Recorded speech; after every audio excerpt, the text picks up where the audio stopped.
Hey there, welcome to episode number 37 of Killer POV. I'm one of your co-hosts, Rob G. from FEARnet and Icons of Fright. Joining me as always, Rebekah McKendry from Fangoria. Greetings, y'all. Hello, Elric Kane, Inside Horror. Hey, how's it going? He's like taking notes over there. Taking notes on the phone. Wow.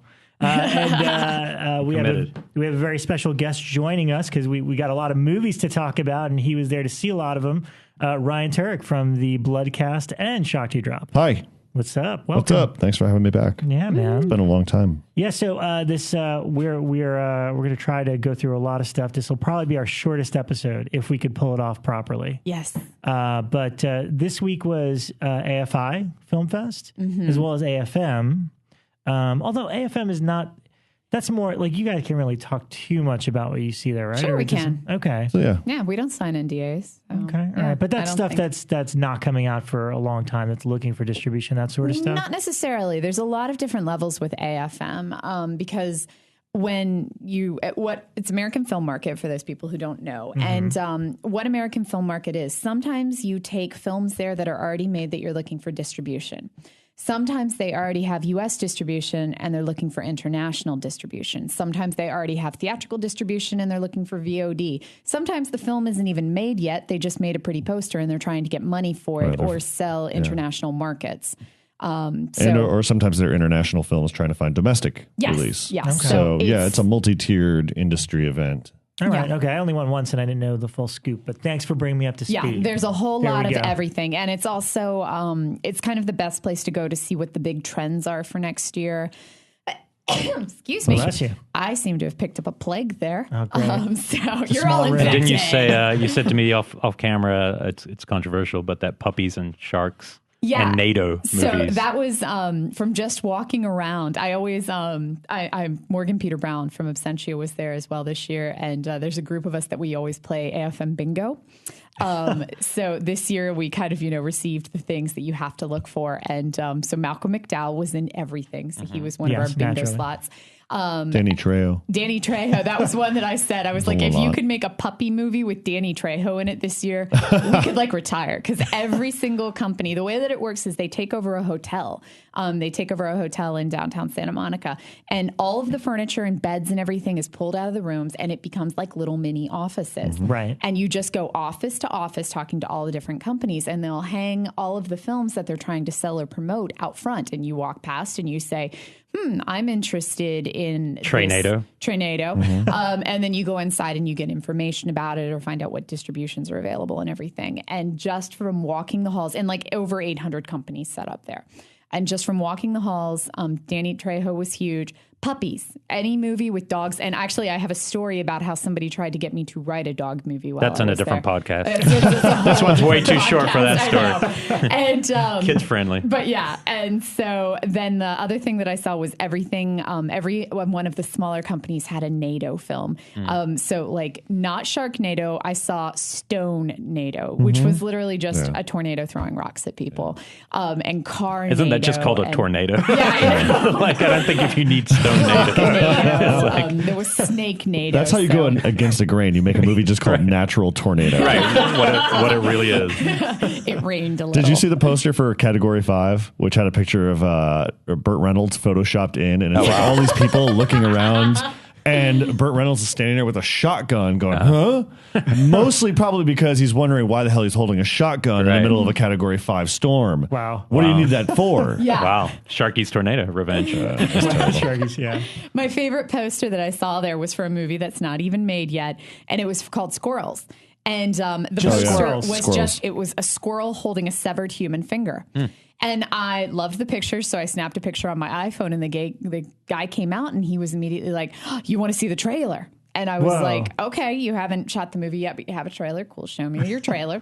And I went in and he showed me the trailer, and it was about a squirrel attacking a grandma. Yeah. And I was like, wow, are you guys shooting this? Do you have any interest yet? And he goes, yeah, right now the bids are between Warner Brothers and Fox. So apparently Squirrels is going to be huge.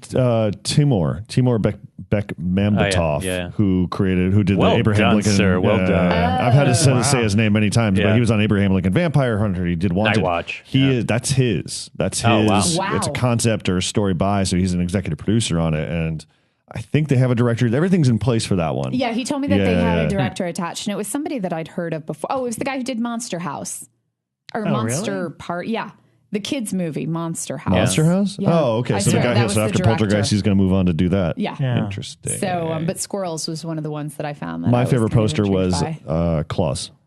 Which was simply Claws. It was. I remember this. Did you see it? It's a craw. It's a killer crawfish, giant crawdaddy, and it's just a simple poster of a girl standing there half naked in the water, and there's a giant crawdad claw right behind her. I'm like, yeah, that did it. That's it. You got it. And I kind of peeked into the room. I mean, it's like really interesting peeking into the room. Sometimes it's like Artist Alley and Comic-Con. Because you walk by and you feel you feel the weight of the world on your shoulders because they really want to talk to you. They really want your attention. And I kind of walked by one room and by Claws, I kind of like peeked my head in, just like this little old man that's just sitting behind a desk. And I was like, oh man, this is your idea, isn't it? This is your movie. And then I peeked my head around one room and Uwe Boll was kind of sitting there with a big grin. He kind of gave me a look and like an eyebrow raise. Like, I kind of reckon. I was like, Did you fight him ever? Did you ever fight him? No, I never fought Chris him. Chris did. Editor Fango did. Oh, was that who fought him? Yeah. I think, and got his ass kicked. Oh, I thought Jeff Schneider. Yeah. Jeff Schneider. It was a critic. I know it was a critic Chris who got fought him ass definitely handed to him. I think Chris got whooped. Okay. But, Chris tells it differently. But now they got to get Swanberg and U-Ball together. The two champions to box it out. Yeah, I bet. Wait a minute, Swanberg and Rob G? No, U-Ball. Oh, Bull. Because both of them have won Fantastic Fest debates. Yeah. Swanberg looked like he had a mean hook, actually. He looked pretty not bad. But he's got reach. AFM this year, I saw a variety of stuff. Actually, the one that I was most excited to see was Oculus. There was a whole bunch of drama. It was put out by Focus Films. I'm lifting the veil here. It was put out by Focus Films, and so they were doing a screening there. And the way that it works is I was there for both press and acquisitions. And if you're acquisitions, you can just walk into a movie. But if the film already has acquisitions attached, then they won't let just anybody in. And Oculus already has acquisitions attached here in the U.S., so I had to go in as press.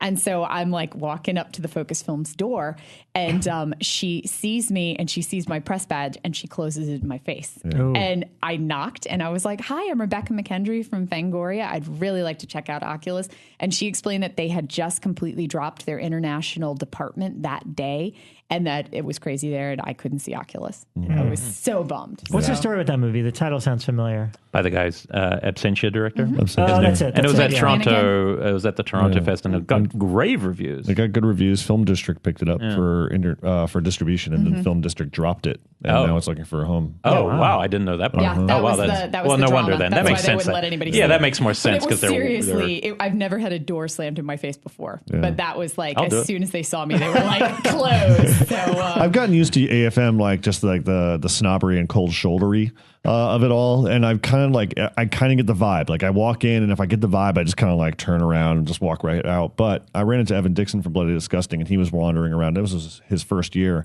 and I was like, "And what do you think?" And he's like, "I don't know. They kicked me out of some rooms," and I was like, "Yeah, you'll get used to that." Yeah. I saw a couple of things. I saw Savaged, Torment, Grave Halloween, and something called Copie, something like that. Literally, there's a character in the movie. I mean, it's spelled Copeii, and there's literally a moment where a guy looks at the name and he goes, Cope 3? And then they pronounce the name, and I'm like, oh. But out of the bunch, I mean, I kind of like Torment. Torment had Catherine Isabel. It's a Filmax movie, Home Invasion. Yeah, you saw that didn't you see that? They played at Screamfest. I was supposed to go see that one, but I didn't. It's good. It's really good. I mean, the thing is at this point, and I think I talked to Clark on the Bloodcast about this, at this point, it feels like I've seen so much that I just want to show some of the stuff that I feel like I'm getting weary and tired about and go, what do you think? I need like your opinion, who's never seen a home invasion movie before, because is it scary? Because probably Torment is scary to somebody. And it's got cool killers, it's got a cool concept, and you got to hang in there to the very last minute for the twist. But it was solid. It was a solid home invasion movie. And Savaged I really liked. Which one was Savaged? Savaged is a rape revenge movie, and I don't like rape revenge movies. That's why I didn't go and that one was also at Scream. It was at Scream. I didn't see it at either I didn't hear. Yeah, nobody. It looked pretty good. No, I thought it looked cool. Yeah, nobody really talked about it, and it's The Crow meets I Spit on Your Grave. Yeah, totally. Wow. And it's about a girl who's a deaf mute, and she goes on a road trip to go see her boyfriend, and then she runs into a bunch of assholes, and They rape her and they leave her for dead. And then she gets possessed by the spirit of a Native American. Oh. And it was a Native American who had done wrong. He was a chief and his people had gotten slaughtered, coincidentally by the great grandfather of one of the guys who had killed her, obviously. Yeah. And it becomes the Crow. And she got like the makeup and everything too. Well, she starts putting on. Like she starts putting on. On. She puts on war makeup. I'm telling you. There's a couple of moments where she starts to, because her body is taking a physical toll on everything that she's doing. Yeah. So there's a moment where she gets hit by a car and her hand is detached. So she like puts her hand back on. She like sews it back on. Whoa. And then there's a moment where she's sitting by a fire talking to her people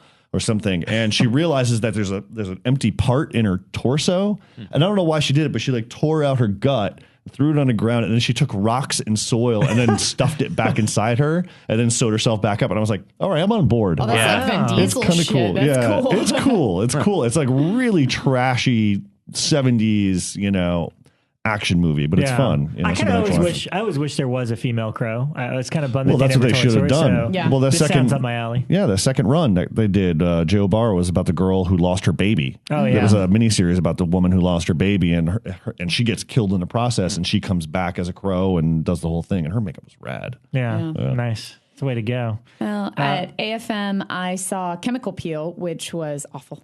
I don't recommend that. So many of our friends are involved in that one. Are you serious? Yeah. Really? Yeah. Fresh my memory. Yeah. Pretty much everyone from Horror Trivia is on that film. Are you serious? Ruben's in it, right? Ruben? Ruben is in it. Natalie Victoria. Yeah, Ariel. There's a bunch of people in that one. Do I need to cut that? No, you don't. No. You're listening to the show uncensored, unless Rebekah just didn't say that. I do know that it did get picked up by somebody. It did get acquisition. Yeah, I think so. Good for So my opinion is not shared by all. There you go. So yeah. Hey, we all have an opinion. I have opinions coming out about Amityville 3D You that got, I can you got, hugely convert you got opinions on your little notepad. I do. I have a notepad. Like an old man. I am an old man. The Scribbler was one that kind of took me by She surprise. was calling me the Scribbler just then. I really liked the Scribbler. Heather Wixon is the press person for that. So Thanks, Heather Wixon. Yeah, she was great. Let me write in. So that was terrific. I also saw one called, and I'm going to mispronounce this. It was British, and it's called Dementia Mania. Oh, Dementomania. That's the one. Yeah. It wasn't bad. I saw it with British. I saw it with a group of people who were kind of bored by it, but I thought it was pretty cool. It's about a man who gets he thinks it's a bug bite, and it starts just growing into this huge rash, but you begin to wonder if he's going insane. And he starts hallucinating, and it's kind of a question of, is he actually infected by some type of insect, or is he just like freaking insane? But yeah, I thought it was a pretty fun movie. Cool. So, yeah. And I saw Witching and Bitching, which is Oh, you saw that one finally. awesome. Yeah, I knew you'd like that. I heard. That was hardcore. Well, Alex D'Iglesias, I definitely decreed my favorite director multiple times, but he did not let down with this one. Yeah, I can't wait to see that. And I tried to get into gin, and they wouldn't let me. So and Heidi tried to get into gin too, and I just got a text from her, and they wouldn't let her either. So But that's because AFM's over and she's still hanging outside. she's just hanging out. She just texted you right now. That's Heidi always is a day late. And I will, before we move on to all of your guys' AFI coverage, I will say the movie that I'm most excited about that was there is one called V. And V is a remake of a 1960s Russian film that was made in communist Russia. And it was made as this really critical horror film. And it was supposed to be criticizing the Catholic Church and everything like that. Like, it's supposed to be these bumbling monks, and then, the vampires have no problems defeating them because the monks are all lecherous and drunk and all this stuff. And it was very, very critical of, it was very communist. And they've remade it without the whole communism element, and they've remade it as a total kick-ass action film. And it's like a colonial 3D action film with vampires. And it is weird. Quite possibly the biggest, coolest thing that I saw there. Wow. It is so huge budget and just beautiful effects. So it's what I wish Argento's Dracula was. So wow. Oh, so it wasn't. I only saw the first 20 minutes, but I had high hopes after that. More Mantis. More Mantis. You can trust Rutger. Anything Rutger's in, you can trust. Terrible. Though Asia Argento in 3D is pretty cool. Naked in the shower. It's still Not pretty enough. good. The female bathing scene where they Yeah, bathe I each saw other. that. It's just so weird that Dario does that to her. The most brightly I have no lit words. Yeah, movie it I've ever was. seen in my All life. right, Yeah. for Dracula, right? And they stand up to take baths just so that you can get the full Monty. But wait a minute. Let me just because I need a forum to talk about this scene. all right. So there's a moment where where so like of all of like Dracula's peeps are sitting around the round table and are talking about like the deal they made with him, and he's like, oh, you're terrible, and then they all stand up like they're gonna take him on. So in one shot you see Dracula go and he swipes at one guy that's standing right there, but then suddenly as the follow through you get like another cut and you should see the follow through of him tearing that guy's throat out. He actually is taking on another mofo. Like there's another guy who's standing on the other side of the room, and that is where the follow through is. So like it looks like he like took on one guy, like two guys in one shot, like in this one action. Duality. Oh, it was he so moves terrible through the third dimension. That was the genius of that. I literally kept rewinding. I was like, wait a minute, what is going on with this cut? Did you notice the guy who played Dracula now is playing Van Helsing, which is pretty interesting. And then he showed, which was interesting, and he suited that. He actually suits Van Helsing. I think he makes much better Van Helsing. It was actually at AFM 2 years ago where they first screened Dracula 3D, and they had called me up to do the intro because they knew I was such a huge Argento fan. And the 20-minute thing, right? It wasn't the full movie. It was like a 45-minute preview. No, we saw that 20-minute thing at the Italian thing. That was at the Italian thing. This is at AFM where they were trying to sell it. They were trying to do the U.S. distribution. They were trying to get like a big theatrical for it. And so they had me do this intro, and I had not seen it yet. And so it's full of like press people that I respect majorly and all of these major film companies. And I'm up there and I'm like, Argento's God, and this is going to be awesome. And then I'm like slowly sinking down in my seat the whole time. So. As if you didn't have any warning that Dario had gone on the skids in the last few years. It's like, I didn't see that one coming. I liked the card player kids. The card player's all right. That one he had a couple, he's had moments. In all of his last few films, there'll be like a scene that's still great. Yeah. But that's not enough to have a career, really. I mean, I like Giallo a lot. Really? Yeah, I do. I think it's hilarious. You are biased. Yeah, you're biased. You know what? No, I just that's part of it, but I think the fact that Adrian Brody did that movie and the fact that he does the characters he does, plural, is freaking hilarious. I know, but that's the problem with it. There's actually a good movie in there. Like you can see a good mystery in there, and unfortunately, because of the Brody thing, it's a little too much. I don't want to spoil it if you haven't seen it. If you haven't seen it. But yeah, I think it's good. So AFI, both Elric and I were at and saw a couple of movies, and I know there's one that you were dying. All right, I'm rolling up my sleeves. Elric has been like writing notes the whole time. I am just dying to talk. I'm just going to do it. I'm going to talk about Blue Ruin. Blue Ruin's really a solid indie revenge film. All right, I'm done. Talk about nothing that's going to happen. Before we get to this, I got to set it up. The day of the film that's about to be in question, Elric came over randomly, and we watched Amityville 3D. Yeah, let's preface this with Amityville 3D.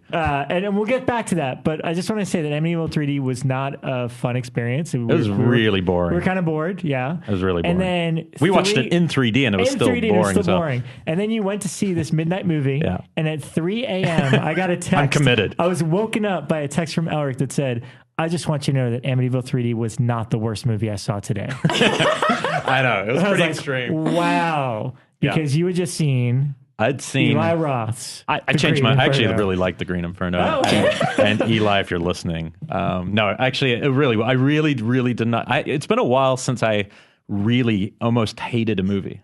So, I want to preface this by saying I went into that wanting to, I was even on here.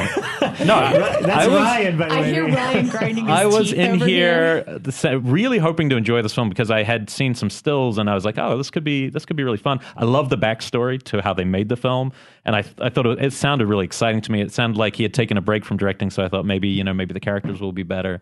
Maybe he will have made some advances.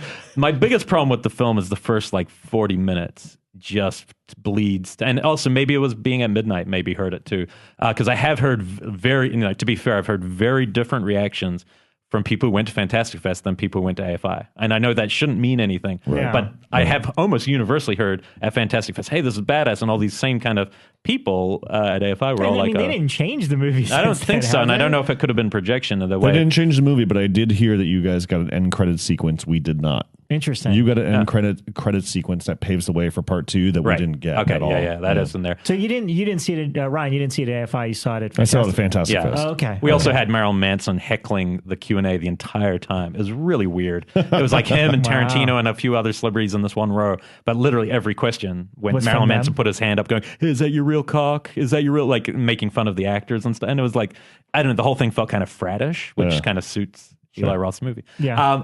For me, it was just, and I never want to be someone who goes, hey, you're wrong if you like this movie, because really, I have some freaking weird taste, but I just hated the character setup. I like more than even Hostel or, you know. Well, you know what? That's a good question. How do you feel about Eli's previous films? Yeah, I mean, weak. I mean, I think the characters, I don't hate the entire films. I just think the character setups are always really weak and kind of juvenile. And whilst everyone got, we were on Twitter, people going, oh, they're douchey. And I actually agreed. Ryan had written back to someone, go, hey, there's actually douches in real life. I completely agreed with that point. There are. My own douches in real life. Yeah, there really are. And someone needs to capture them on film. I know, but the problem is if you do that every movie you make, it starts to reflect back on you. And I feel like he's never kind of broke. I actually think the best characters he wrote were the girls in Hostel 2. I didn't necessarily love the film, but I think the female characters in that were actually kind of interesting. But yeah, I don't know. I just couldn't. My first reaction was, it must be a joke or a satire, and it probably still is kind of a satire, but it started also that and the look. It was shot on an advanced Canon. It felt to me like a sci-fi original TV movie, like overwhelmingly visually. That's how it felt. And I kept thinking, I bet if this had been shot on film, some of the things that I'm being turned off by maybe could have won me over. Because once it gets into the middle, I don't have many complaints. Like I have to admit, when the horror film begins, it's a lot of fun in there, but by then it was too late for me. As a viewer, I was just like, I don't care. I'm sorry. I hate these people. I hate, it's silly. It felt very silly. To die. That was my problem with the first Hostel was I wanted every single one of those people to die. And that might have been the point. I remember thinking about Hostel. That might have been the actual point of the film. I don't know. But. And I bring into the play here, I mean, the cannibal aspect of it, the cannibal film aspect of it. I don't remember watching Cannibal Ferox or Cannibal Holocaust going, boy, I love these characters. No. Yeah, that's true. I don't remember going, boy, there is a genuine character, because I don't remember anyone from that movie. But what I would say, they're not silly. I think that was I totally know what you're saying, because it's not like, you don't go back to Cannibal Holocaust. What is this like tonally? Or is it like Hostel? It's silly. No, it's jokey. It's a jokey. Here are the moments that I do like. Here's the things I like. I do agree with you that, yes, there are characters that are douchey in it. I hate the girl's roommate. Her roommate, Sky Ferrero, terrible actress. She's a terrible actress. But I like the idea of the setup. And the setup is this girl who's pining for this dude who like plays a guitar and is part of this proactive eco-terrorist movement. Right. She suddenly grows a heart about a movement in the world that she should probably get behind, because her daddy's an ambassador for the UN, and she wants to get behind something. And that like felt false because, but because it's like anybody you see on Facebook who's like, oh my gosh, there's injustice in the world. I'm now going to get behind this, suddenly. And it's like, oh, your motives are bullshit. Yeah. So that's what like type of girl she is. But I like the idea that the setup is, here's this college group who are going into the jungle to become eco-terrorists, and they're going to put everything on the internet and try to stop this big corporation. And that's the setup. But you got to deal with a couple of douchebaggy characters. Right. I like the big fat guy, though. Yeah, no, it's not that they're all not nice people. Yeah. When I say douche, I kind of think I mean a better way to put it is it's treated kind of silly. Like, it's goofy. It's and you feel kind of awkward about everything is summed up in one piece of dialogue. It's the moment where they're all on this boat and they're going down the river and they're looking at the picturesque jungle, and there's a cougar on a rock, and they go, oh my God, look at the cougar. And the girl goes, I'm so going to get it tattooed on me. Yeah. That sums up this entire generation, I feel, and everything that Eli was trying to capture. Yes, these people exist, and I don't mind that. Right. I guess it's about your tolerance. I think he's one of them. I'm sorry. I think Eli has that tattoo on his body. but I mean, like at that moment, I went, okay, I see exactly who these people are, and I can't wait for them to get eaten. Yeah. And that's why I went with it. From that point on, I just went with it. And the lead actress is actually really decent. I mean, she's not terrible. It's just that the setup to me didn't buy it. Once the actual cannibalism started, did it take the solemn tone that you see in Cannibal Ferox? No, it's still pretty silly. No, it's still goofy and silly. Yeah. No, Eli throws in he punctuates it with some comedy and stuff, masturbation and all sorts of crazy shit jokes and stuff like that. But that's what I'm saying. Wow, I think like it got sophomoric. Well, listen. I mean, I was telling my friend Micah the other day. I mean, Eli comes from trauma. That is his world, and that'll never go away. I mean, like just James Gunn has a certain sensibility that he will always bring to his films that we always like, just like Peter Jackson. Peter Jackson will never kick Dead Alive or Meet the Feebles. That'll always be. But he needs a little more of that in his work right now. He's actually missing a little. But there's always something. You're right. There's always a joke with an ogre or something. Yeah, exactly. But I mean, like it doesn't get sophomoric. It's just like really weirdly inappropriate. From one character. There's one character that's doing all these things. A lot of it. And then everybody else reacts and is like, what the hell? Why? This is wrong. What are you doing? Kind of and thing. It's just got jokes. But that's obviously the intent. It's not like I think he's such a bad filmmaker that he tried to make a serious movie and made that at all. Yeah. Obviously it's satire, but it's just for me. Maybe also it's expectations, because I think I saw a still and I thought, oh, intense cannibal film. Yes, I so think did if it was I. shot handheld on 16 millimeter, the whole film would have felt differently. It has an epic scale, but shot on a Canon that didn't feel right. Like big wide, expansive shots of the environment they're flying into on this digital format that looked kind of hokey. And I was thinking, man, if this had been a little more aggressively in there, ironically, what I'd say is the film we're about to talk about, if it had been shot like The Sacrament, I think it would have been a much better movie. Weirdly enough, I think the two could have borrowed little things from each other, actually. But and they're both Eli Roth movies. But so yeah, I genuinely understand when people say they're going to like this film, but I really disliked it. I had a really strong. I wasn't like passively like that movie's not very good. I walked out going, fuck that movie. Well, it's funny because I got text the next morning that was like, I saw the worst movie of my life last night. people were like violently. It was one or the other. Yeah, the group I went with all turned that way, and then other people the next, like Mike Williams and a few other people thought it was funny. Oh man! Well, I mean, like that's why I want to do a study. I want to do a study somehow, and I got to figure out like how it'll play out. But a study of how films are hyped at film festivals versus East Coast, West Coast, Texas, and then like throw in variables. Is the director there? Is the director not there? Is a cast there? Are they not there? What's the, Is Marilyn Manson leading the Q&A? Because there is something there to it. There's something there. Because, you have something in your head. Everybody sees something like, oh my God, Scott Pilgrim versus the World is going to be amazing. And then you like see it and you're like, but all those people in Fantastic Fest or South by just said it was the most mind-blowing thing ever, So I'm always curious about that shift. And also maybe the less you reveal, maybe the more hyped in our brains, because that film Green Inferno was very careful not to show you anything. And yet in my brain somehow I was concocting it and something really great and interesting, and then it fell flat. Is there even a trailer at this point? There wasn't. No, there was just a still. I think that, there is an opening credits sequence which you could find online. Oh, brilliant. I think in my brain, just because he had talked about how he was doing it as like a love letter to Cannibal Holocaust and Cannibal Ferox and Man from Deep River, in my brain, that's what it was. Well, the behind-the-scenes stories are great. The best thing about it, if there's a making of, it's going to be better. In my opinion, it'll be better than the film because the stories are pretty amazing. And stick for the credits. I mean, don't stick for the setup for the sequel. But at the very end of the credits is a almost bibliography, like a list of every cannibal movie that you should be checking out if you like Green Inferno. Yeah, that's kind of cool. That's what I appreciate about it. Was I wanted it to be a love letter to those films, but I mean, it probably still is in a way. It's just not that serious. Okay. So, it wasn't my bag. But the Sacrament was.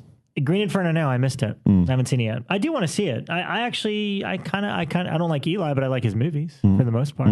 So I want to see it. But yeah, anyway. Sacrament. Let's go to the one I really liked, which is the Sacrament. Yeah. You're biased. You can't weigh in on this conversation. Okay, everyone, but I'm kidding. I'm kidding. Partially true, but at the same time. Well, apparently I just gave bad reviews to half the people I know. I still love you, Ruben. Yeah, he didn't direct it, don't worry. No, but we've established that Ty doesn't like me, yet I like his movies. So I'm not biased because I can be like, fuck that. I don't like his movies. Well, I do want to say, before we move on to Sacrament, because we were talking about where Sacrament fits in within Ty's filmography. Yeah. I do want to say that I do think that Green Inferno is Eli's best. Wow. Okay. Because I don't like Hostel and I don't like Hostel 2. I think Cabin Fever is cool, but it's aged a little bit. It's a beginner film, but it's not a bad one. It's fun. Yeah, but I think Green Inferno. So going into that, let's talk about Ty West. Well, can we go back a second? I would go so far as to say Green Inferno is his worst film. And I didn't like the others much either. So. But hopefully he'll be our next guest. I'm not giving up hope that Eli will come on here. Ask me about Aftershock. Let's do this again. Yeah. No, I've heard that was bad.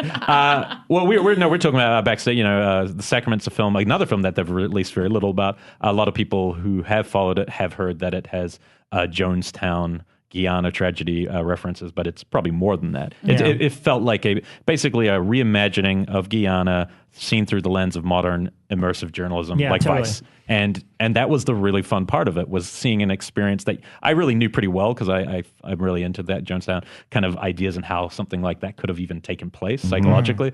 But the way he goes about it is really fun, especially at the start where it just opens with AJ as the Shane Smith guy or whatever, talking right to camera, saying, "Hey, we're going down there. We're gonna look into this, blah blah." And it's that modern journalism, which is just so different. No, he's actually playing Vice in it. Yeah, correct? he's playing Vice. So they actually got the go ahead to be Vice. It's not like Vice. It is Vice. It's not a found footage movie. I mean, it's a Well, Ty started it, right? The first thing Ty said is this will seem like semantics to people, but it's the documentary footage, not found footage. Yeah. And then you watch and go, yeah, I get why you would say that. Yeah. Even if it just is to change change the way you think of those two things. And I recall he breaks that too, doesn't he? Doesn't he break out of it every once in a while? I think so. Not a lot, and it's pretty. No, it's like 99% well preserved because even towards the end, somebody's filming something, even if it's not the camera person. Oh, yeah. But there is a sequence towards the end where I don't know if it's falling, but it's pretty. I mean, it's pretty consistent. Yeah, it still works though. It's a very focused film. There were like one or two bits that that even during the found footage element of it, there was like one thing I remember seeing that I was like, wow, I'd never seen that in a found footage movie before. And I'll tell you guys obviously, but essentially when you are a character. You mean AJ Bowen? Yeah, there you go. You've never seen him in a found footage film. It's pretty much you're a character hiding. You're where the camera's point of view and where the character hiding. And there's that level of suspense because the guys are coming towards the camera and you're like, oh crap, they're going to find him. And then they come to the camera and they realize he totally took off. The camera's still there. That's smart. You're right. That was a good. I saw that moment. I was like, oh, that's freaking really cool because I had never seen that in a found footage movie before. And it totally was a very, suspenseful moment and all. But and also the other thing that worked really great for me, I don't know why it was. I had a long conversation with AJ about this after the movie, but I knew nothing about Jonestown. For some reason, I don't know anything about cults. How do you not know about Jonestown? I don't know. When growing up, I read about serial killers, but I never read anything about cults. So wait a minute. So when people said you're drinking the Kool-Aid, you just thought, the big red guys. Kool-Aid. Kool-Aid. But that's the extent I knew of it. Is like, there was a cult that drank Kool-Aid and all died. Really, I never read about it or anything. So. A fun story about that. I remember reading, and it was kind of a Psych 101 class you would take, but they would talk about how when the tragedy first broke on the news, it interrupted the middle of Saturday Night Live. And everyone thought it was a joke. Yeah. Everyone thought it was a skit. And I kept thinking when I saw this film, as soon as I walked out, I was like, man, the best way to play this movie would be to get Vice, have it be playing and interrupt on HBO, have it just premiere and interrupt something and go, oh, now we're Vice, we're bringing you this show. It would just be like War of the Worlds or something. It would be a lot of fun. Even though most of people would see through it straight away, it would be a fun way to put it out there. Because it's not exactly a fun movie. It's definitely not Ty West's most fun movie, but no. I would say it's his best movie. It's his best made movie. It's very mature. It's very well made. And heightened suspense. Yeah, I mean, that's the one thing. I mean, Ty's always been hit or miss with me, and House of the Devil and Innkeepers being his two highlights. But I was never really scared in House of the Devil. I was never really scared, obviously, by Innkeepers because it was more of a fluffiness to it. But this movie, I mean, there is consistent dread and suspense all the way through where even when AJ sits down to talk to the cult leader, you're the best sequence. Yeah, I mean, it's incredible. Elric was telling me about that. That was his favorite one. The actor Gene Jones, who is an actor I looked up afterwards and didn't find much. His name is Gene Jones? Gene Jones, which is bizarre, huh? Like Jonestown. But he, it turns out you guys at home will recognize him because he's in one scene, pretty much the best scene of No Country for Old Men. He is the guy at the coin toss with Javier Bardem. He's the guy behind the counter. And so he's in only a couple scenes. And Ty talked about at the Q&A that they said, how did you cast this amazing guy? And he's like, oh, I saw this one episode of Louis and this guy's there's this guy behind the counter, a pharmacist who has one line. And I saw it, and I was like, that's the guy. And I'm like, oh my God. It was a hilarious line. So something about hemorrhoids. Here's your hemorrhoid medicine. But I'm like, Jesus. That's totally the guy. How would you get that? Because this character is totally malevolent. It's an incredible, it's definitely really one of the better performances this year. And AJ does a great job to match him and react very naturally. I think it was all filmed in long takes. Big, long stage scene. But the guy is just really fascinating because I think part of that is not casting a star in that role, not casting Powers Booth or someone that we expect who can go there. And it just really, it worked. I didn't know what he was going to do from beat to beat. I think that Ty West's greatest achievement is letting me forget AJ is AJ. Yeah. Because when AJ just started, I was like, and AJ. I mean, it's AJ. But I mean, both AJ and Ty deserve those kudos because I'm like, okay, I now believe. I was like a good quarter of the way in. I was like, okay, I believe him. Yeah, there's a complexity to that character. He was explaining, but he's right. He's playing different versions of a character. You know, he's playing a personality on TV. And then you see behind that mask, and it's also the only storyline that the only thing with Ty's films is I often feel they're not that emotional. Like you can be held at arm's length. Yeah. And I think maybe the same could be said for the guy if you meet, you know what I mean? And I feel like this was the first one with AJ's character. They allude to backstory that suddenly makes you care if he lives or dies, which you might not have otherwise, you know? And I think AJ did a really good job playing playing that character. It was good, and I thought some of the Amy Seimetz was really interesting, kind of unnerving. She kind of freaked me out. Yeah. It's I don't know. I think but it's not a film I would be like, hey, for fun, I'm going to throw this film on. But it is a film that I hope a lot of people see it. It's hard to know where it would play in like the genre landscape for a release because it's a somber film, but it's so well made. I think horror fans will really real fans will really like it. But the general public, I don't know if they would respond to that. Does it have a theatrical distribution or is it just Magnet? Magnet. And it cost a bit. Then it's going to be a limited theatrical, I'm sure. Yeah, it'll be like a VOD sort of deal, whatever. But yeah, I like that one a lot. Elric, did you see anything else at AFI? Well, Blue Ruin, the best film I saw there was, The Sacrament would be close, I'd say, but Blue Ruin was just so focused. It's like one of the best revenge films I've ever seen. It's by the guys who made Murder Party, which I lent to you. Yeah, I'll watch it before next week. And it just was a really well-made movie. I mean, I think a lot of people are the guy's a DP. And so if that has a low budget, which I couldn't tell you if it did, but I'm guessing it did, but he transcends it by the way he shoots his film because he puts it all on the screen. So if he had $100,000, all $100,000 is on that screen and it looks like $1 million. It was a gorgeous film, really simple. I think it's going to do really well. I think a lot of people were saying it was the pick of the fest. So, I wouldn't call it horror, but it's definitely a bloody revenge film, very simple. But that classic line about revenge, that if you go to do revenge, take 2 shovels because you're going to be digging your own grave. And it's basically almost a literal adaptation of that quote. Oh, wow. So it was really strong. Wait a minute. I'm looking this up. Murder Party, the movie from 2007. Mm-hmm. Yeah. That was a comedy. Yeah, I remember when it came out. I don't remember it making any ripples. So now it's like really interesting. It's a really cool movie. Yeah, it's a pretty Magnolia cool. put it out. It's very under the radar. But Another AJ recommendation. I thought it was funny. It was definitely interesting. That was a But this is not funny at all. Yeah, this film's got some comic moments, but it's really kind of intense. If anyone's seen Shotgun Stories, there was a film by the guy who made that Michael Shannon and The War Take Shelter. The guy made the film before that. It's similar to that, but darker. But it's good. So I didn't see as much as I wanted to. I missed a couple of the other genre things. I didn't get to see. I love A Mare, and I didn't get to say Strange Color of Mine. That was playing there too? Yeah, I know. I was bummed. I'm never going to see it. If you check out Fango, you can read interviews with the director as well as a review of the film. I want to see that. But yeah, so that's what I saw there. Other stuff is all, I've got some shot on video stuff I can. Shot on video. Yeah. I just want to give a quick shout out to Big Bad Wolves. Oh, yeah. That's what I want to see. It was fantastic. I knew you saw it there or I saw it at AFI. Oh, cool. I knew nothing about it, and it turned out to be one of those revenge films. I mean, we've all seen, it's really weird how the genre starts dividing subgenre into subgenres based on a plot. Mm-hmm. In this category, we have a child molester gets kidnapped by angry parents. Ooh, and revenge film. Yeah, it's a revenge movie. So you don't know whether he really did it or not, and are they taking out their their anger on this guy for no good reason. So in this one, it's about a suspected pedophile child murderer, and he destroys these kids, man. I mean, it's bad news bears. We find out he rapes them and then he decapitates them, and it's So it begins with a cop and his cronies beating the hell out of this suspected pedophile, and they think it's him. And, obviously the higher ups are like, you can't beat him. We don't even know. We don't have enough evidence. So they have to let him go. So they let him go. And then a little girl's body turns up. And obviously the main cop, it's on his shoulders and he feels the weight of that. And it also turns out to be Internal Affairs. The main guy from Internal Affairs, it's his daughter. So separately, we go on this journey of the cop now tracking down the suspected pedophile. He still thinks it's him. And the Internal Affairs guy who's getting ready to just torture the F out of this guy. Oh, man. And their stories collide. They got the pedophile. And then from there, it just takes off. And it is beautiful. It's not a beautiful movie. It's just wicked. It is just grim. Sounds South Korean. No, I know it's not. Super. It's European, well, they said that I Saw the Devil was their big inspiration. I Saw the Devil and Chuck Jones. And because there is so much humor in this movie, and you're laughing your way through it, and it's really, really good. But really the last 10 minutes, man, are brutal.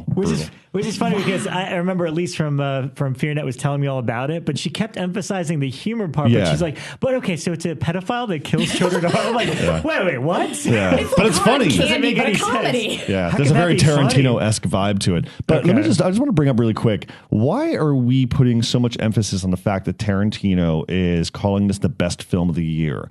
Like when we were at the screening, the he AFI called Big host, Bad Wolves of the best of the year? Yeah, he's called Big Bad Wolves best of the year. But why are we putting so much credence on a singular filmmaker and the film that he stands behind. Why not Spielberg? Why not Scorsese? Why not Spike Jonze? Why not any? Maybe they don't throw things out though, Yeah, it is still. I mean, like if it was any one of those guys, why are we doing this? So the AFI person was like, "Oh yeah, here's Big Bad Wolves. Tarantino called it the best of the year," and everybody was like, "Yeah!" It's like, calm down. He also liked Lone Ranger. That's in his top 5. Lone Ranger is his top 5. That's true. I just thought it was very strange. That's my tangentials thing. So. It is weird. People look for cultural icons, He's the hip and cool director that everybody knows. So I guess. Listen, guys, I liked it.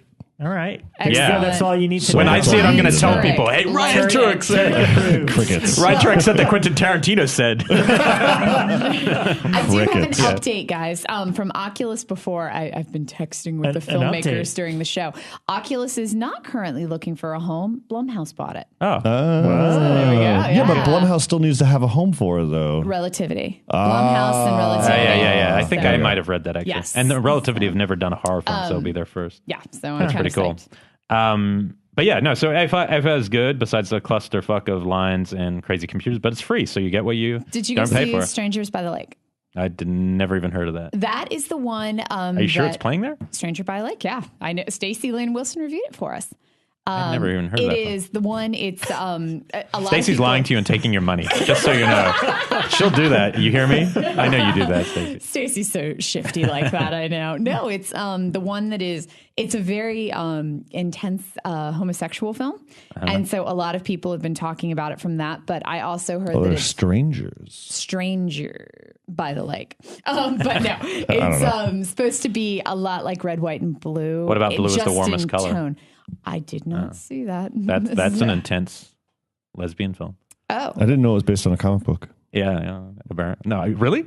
Yeah, I did not know that either. Based on a French comic book. Oh, apparently. wow. There was some. What was it? Doctor Strange? Yes. Comic book movie. I went on their site and it was like they had a review for blue is the warmest color. And I was like, why is there a review for this? Yeah, and then they made it a point to put the French comic book cover next to the poster, and they're identical. I was like, saucy comic book. I got to see it. It does look. Actually, I have heard it's good.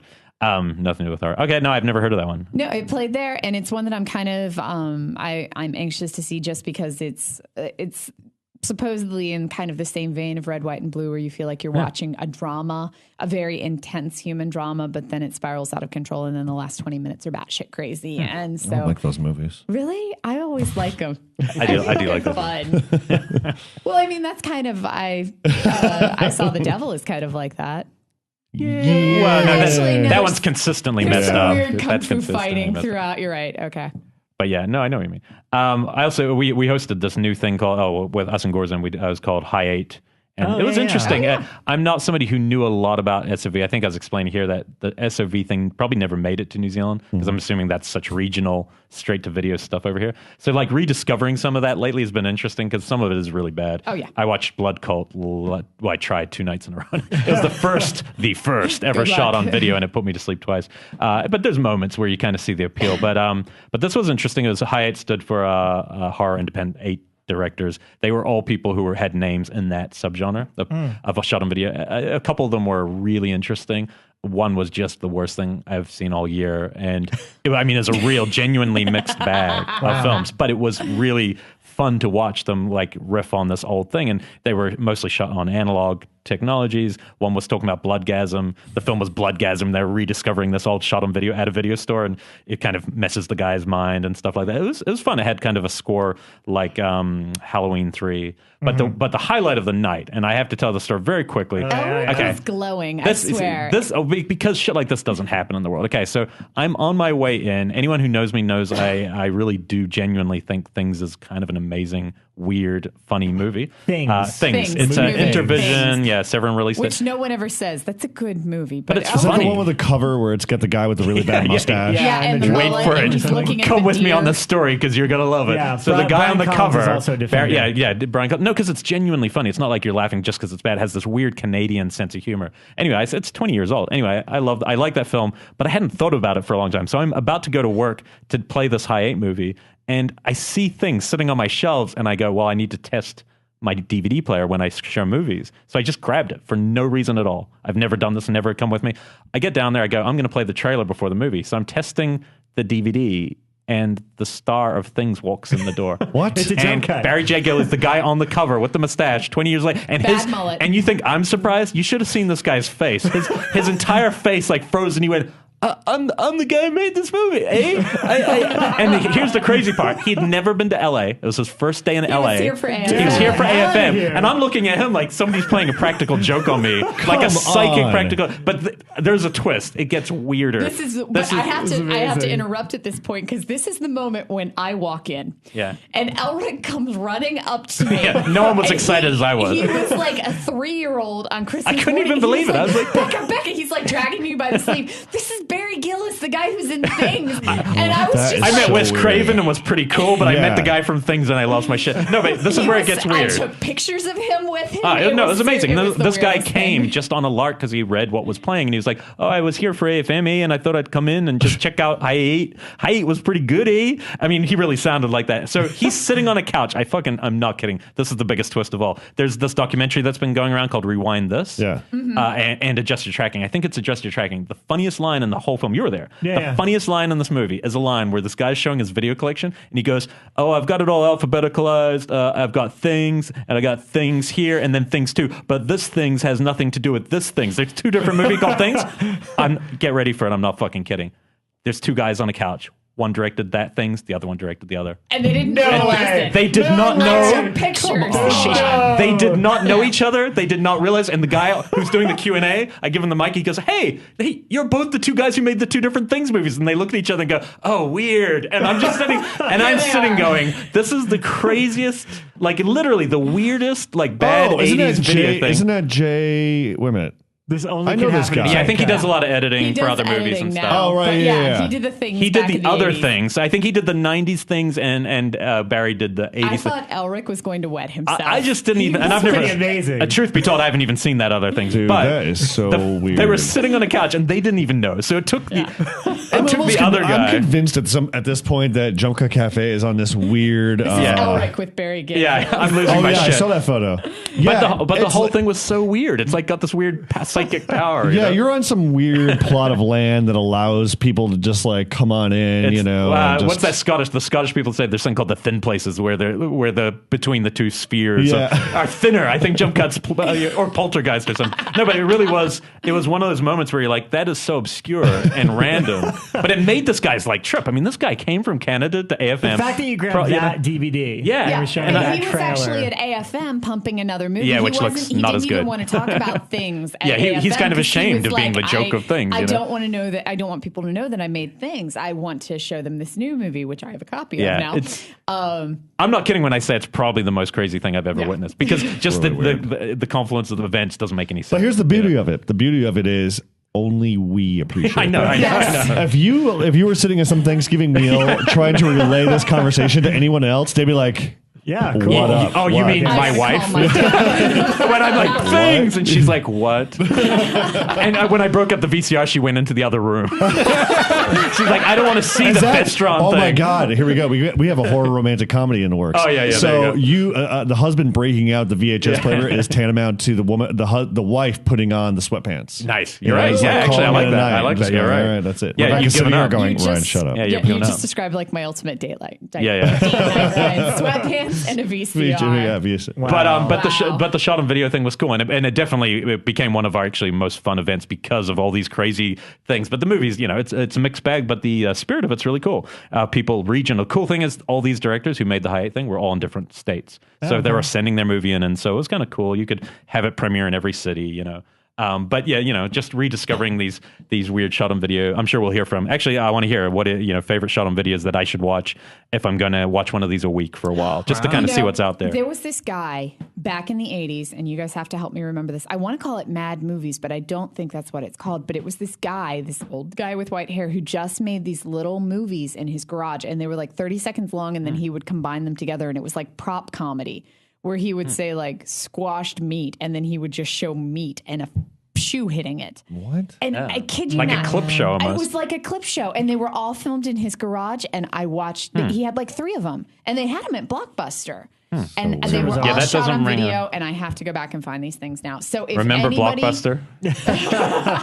the one in Burbank right now has all the movies marked down to $7.99. And I was driving by yesterday, and I was like, Dave, we got to go in. All the movies are $7.99. And he was like, it's all going to be like really bad B shit bags. We don't need to go in. Is it really gone? $7.99. Yeah. I pulled up yesterday at 2 different ones, and they're both closed. Okay, because I've been like, we've been like the press has been hinging on the demise of certain brands like Alaska. Twinkies, and then Twinkies came back. Alaska. No, I was going to say Alaska and Texas are going to keep Blockbusters because they're actually successful still there financially. Really? Everywhere else, it's going to stop within the month. They had an article up a couple of days ago. The very last movie rented at a Blockbuster was This Is the End. Yeah. And really? It was rented So they because say. they all closed down at like 11 p.m. on this particular day. And the last one was the 11 p.m. one in Hawaii. And the last thing that they rented was This Is the End. So if you get a chance, make sure you buy their cut of Requiem for a Dream. I can't recommend that enough because they decided what parts you shouldn't see. Oh my God! God bless them. Didn't you post Elric? Didn't you post an article about the comeback because of the demise of Blockbuster? Now there's still hope, these thriving little mom and pop. I was optimistic until I started hearing that Scarecrow was having some problem, and that scares me because Scarecrow is the biggest of all, and it's really the best. Where is Scarecrow at? Seattle. It's the best video store in America. I mean, really, I worked at Facets for a long time, which is another one of the big ones, and Cinephile's great, but Scarecrow is like the biggest. They have everything, but they were saying like, I think they were claiming that their rentals in this last year of Netflix streaming have dropped about 65%. And that's a lot for a small place. And so the option some of these places have is to go subscription based and then become nonprofits. If you have a huge video library, that's an opportunity to, kind of live in a different financial structure. It's like Facets does that. So, but it's a bummer. I love video store, even though I hate Blockbuster. I really always kind of did hate Blockbuster. I still would occasionally like to walk through it. Oh yeah, because I like to see films. I like to see videos. I just on a shelf. Exactly. It's a different. I mean, and Dave and I will go into Eddie Brandt's. Oh, Eddie Brandt's is great. We will just float through and be like, "What's this? This looks crazy." Okay, well, let's get this. It's things we've never heard of before, but just based off the box cover and, the read up on the think back. how many films will get like we always lose films in each transition. So when we went to DVD, all these VHS films kind of get lost or forgotten. There will be it'll be astronomical how many will fall through the cracks when all you are doing is like flicking through streaming horror and they give you 12 selections. And if it's not there, you don't watch one of them that night. That's what always drove me crazy about Redbox when that became the new thing, is that you're picking from 12 different films. Plus, I have to stand in front of some douche at Food Lion while he picks from 12 films, and then the next person, just to get to my 12 films. So, and they all use the Absentia cover. That was every single one. At AFM, Dave went around and took pictures of every film that with had the that cover. Absentia cover. Yeah. We found Crawling 4 Girl. more with the Crawling Yeah, but the Girl. Absentia cover isn't it, like they were ripping off other. It wasn't ripped them. off, They were forced to do that. I didn't come here to die. And but that's actually an interesting thing is Netflix requires them to use that cover. They will say, we will distribute this if you use this cover. So apparently Netflix had a lot of success with some film using that cover and then said, well, let's Photoshop it a little bit and we'll put it on this one and it will sell equally well. Well, wasn't that the Redbox thing too, apparently? Yeah, Redbox does the same thing. Yeah, it's about colors and titles and other nonsense. Yeah. As I'm coming to find out. But the video store, I'm hoping that we see a resurgence. It killed me when Kim's died in New York, that's a big because deal. I was there, and it also. The other one was Video Vault was our big one in DC, and it was massive. And I was totally honored because the day that they announced they were going under and going to sell off their entire stock, they made a call to Fangoria first and let us come go through the stock and buy what we wanted. And that's how I ended up with a lot of like my really hard to find gems like Blood on Satan's Claws and things like that. This playing field is not fair. You're a horror elitist, and you must be taken down. You Fangoria people have a gold pass, and we must take you down unless I can come with you. At the time, I was like the only horror press in DC. Like, there's no other DC horror press. It was kind of like me there waving, so they called me. But Kim's didn't even sell off their stock. They sold it to a private collection in Italy. Yeah, there's a great story about that in LA Weekly. If anyone, I was telling you about I it. think you it's told us insane. I mean, it's crazy. It's the entire collection went to this place in Italy where it's meant to be accessible to all the public, and they Karina Longworth from the LA Weekly went on this weird trip to discover it and found that you couldn't find it anywhere. It's like gone underground, and no one knows what had happened to it. And it's like this big mystery of a video collection, which is so goofy. Ridiculous. It's like. It's a very weird story. Kim's was definitely, it was like this gem in New York City. It wasn't even like an undiscovered gem. Like everybody went to Kim's. Yeah. Like I didn't even live on the Lower West Side. I lived on the Lower East Side. I lived on the West Side, but I would, take cabs to get to Kim's just because they were the only place in town you could find this weird ass shit. Yeah. There were 3 of them at one point. I used to go to the one on St. Mark's all the time. They had the St. Mark's one was the last one to go. There was one on the east side near Soho, around like the East Village area, and then there was one on the Upper West Side, and then they slowly died. And then the one that was on St. Mark's next to Trash and Vaudeville was like the 3-story one, where they had the rentals up on the top part, and oh my God, I would spend hours in there, and they had everything. And now they're like 3 blocks over where Toy Tokyo is. Yeah, it's a small like record store practically now, right? Yeah, because I went a few years ago. They always have cool new DVD releases there, like some cool stuff. But I feel like the future might be, and like I think about Jumpcut in this context too, like the future might be boutique things that are like, let's say if Jumpcut had more space, that half of it would be a video store, half of it would be a cafe, and half of it would sell something else, What is it? Meltdown Comics. Yeah. Meltdown Comics, when I first moved out here, they had a section dedicated for obscure videos and DVDs from overseas. And then they had like a little t-shirt shop, which they still do. And then they have the comic books. Yeah. And then maybe a cafe or something, something so there's different income streams to keep the doors open. Because I think people don't realize, we as consumers just always take for granted our favorite things. And then one day they're gone. We're like, well, what happened? And you realize, because it's not that easy to do, And this year I've learned behind the curtain, and it's been weird. It's been weird seeing like, just because someone likes something doesn't mean it's going to be there. And so you just have to find kind of creative ways to keep it. Yeah. Like if you had a horror trivia night every night, I would be a wealthy man and we would all be dead. Right, and I would shoot ourselves. But no, I mean, it is hard. You can't replicate some of those things. So it's, I do think the future could be people just thinking outside the box and like, we're a podcast studio, and then on the side we do this thing and there's a little theater attached, Like it's cool. It could work. I mean, it's... Because, Dave and I were discussing this last night because when we found out Blockbuster was going under, Dave was immediately like, let's buy one and open up an art video store. And I was like, that is the worst investment ever in the world right now. Yeah. A Blockbuster is closing, so we're going to open up a video store in its place. Yeah, you're like back to sleep, Dave. Yeah. But at the same time, I was suddenly like, there is definitely a market here in LA for it, just because like Vidiot's and Eddie Brandt's still do really well. And Cinephile's really good if you can get out to that part, the part of town. But I think there's a way to do these things. I just think the old models are all dead, and we have to refigure it all from the ground. That's exactly right. The thing I'm most curious about, what will happen, like the cover art, how that will change, how it changed in the 80s, because you needed to pick it up. They had to shock you, especially with horror, and you had to pick it up. Now, will they even bother? What will it be? Yeah, no, they do bother, and they do. It's a whole thing. I mean, now that we're distributing too, it's, we're keeping in mind exactly what kind of artwork we're using. Like I'm like now filtering through 5 different pieces of artwork for one film, and I've got notes like, iTunes is looking for something of this color scheme and something like this and something like this. And I'm like, wow, that's where it's all going. Are you also getting hit with the thing I hated most? I think it was Gravitas Ventures, that company. Yeah. I think I remember talking to someone there and learning for the first time, I didn't know this, about how they were trying to retitle movies to be in the letter scheme of A. Yeah. Because in searchability. I told you about that. That just made me go. Level 33 told me about that with Zombies, where it actually had a different name, and they were like, let's put Zombies on there. Searchability. And it sold like crazy in Redbox. Yeah. So. And Resurrection became A Resurrection. And then there was. But is that saying you do get any heat on that when you're? Not yet. Not yet. Haven't gotten that yet. Absurd. But I get it, but it seems or letters. I mean, right. Numbers. Right. Numbers work well too. I will say the one that has shocked me doing some of these things for Fango was being told that Hispanic people are selling well right now. So can you put a Hispanic character on the cover? There's like one in the movie, but he goes on the cover because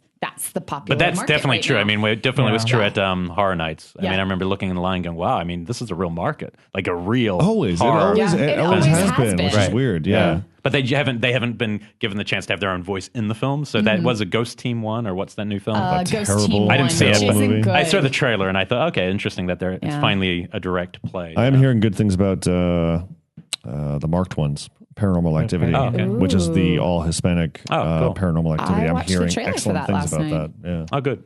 And I do have to say, Here Comes the Devil is coming soon. That movie's wacky. I liked it. I liked it so I like much. that director. I like the other films. So Which one is that one? It's the one the kids go he did Cold Sweat and Penumbra. Okay. They're on vacation. The kids wander into a cave and then disappear, and the parents think that the kids are lost, and then they reappear a stretch later, and they're completely different.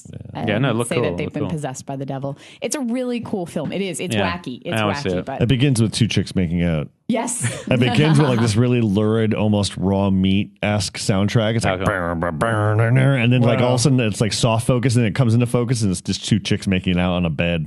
It is It's taken way too long to come out. We're there. We're there. I saw that at AFI. I feel like it was like 2 years ago. It was it's at taken AFI. Well, last so year. It was long last to year. come Yeah. I'm getting my titles mixed up. What's the one from the Radio Silence guys that's coming out in I didn't know they had a January? feature ready. Yeah, They it's do. the I found saw footage it. devil something. I saw it there. They were promoting it at AFM. The Devil Within or something like Is that. that it?